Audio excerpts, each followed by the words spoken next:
नमस्कार, हम अरुणिता झा आई अहाँ सबके समक्ष एक लोकगीत लऽ कऽ प्रस्तुत छी। आशा करै छी कि अहाँ सबके नीक लागत तो लाइक करू और सब्सक्राइब करू।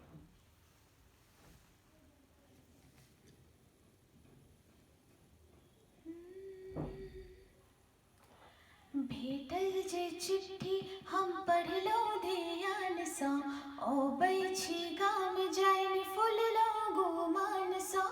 कसमस तन आंगी मसक गेलै ना, पिया डाढ़े पर घैला बसक गेलै ना, पिया डाढ़े पर घैला बसक गेलै ना।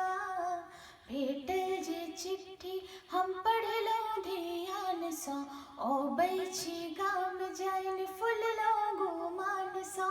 कसमस तन आंगी मसक गेलै ना, पिया डाढ़े पर घैला बसक गेलै ना, पिया डाढ़े पर घैला बसक गेलै ना।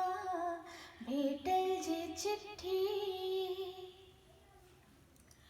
चानन सन आंगन दोहरा बहार लिया कहने छिबोरक बयार सँ, हे पिया कहने छिबोरक बयार सँ। आयब जाहि बाटे ताहि रस्ते में ठाढ़ रहब कहने छिमोनक कहार सँ, हे पिया कहने छिमोनक कहार सँ।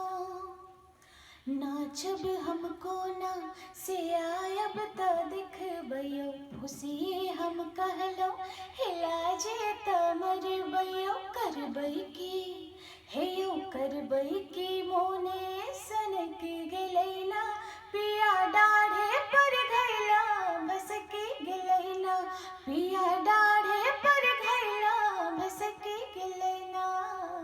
भेटल जे चिट्ठी पनघट सँ पानिक घट भर कऽ अबैत छलहुँ गमकै छल गे ना गोला, हे पिया गमकै छल गे ना गोला। हमरे सिहाक फूले पर भंवरा नाचै छल पी कऽ शराब, हे पिया नाचै छल पी कऽ शराब।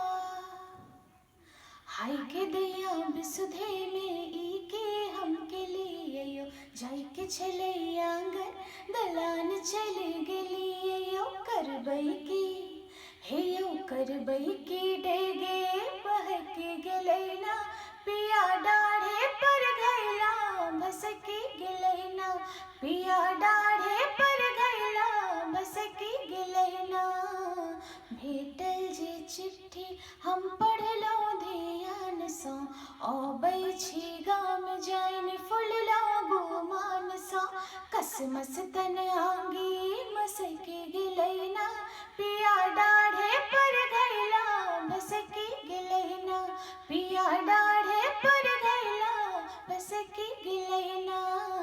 भेटल जे चिट्ठी। धन्यवाद।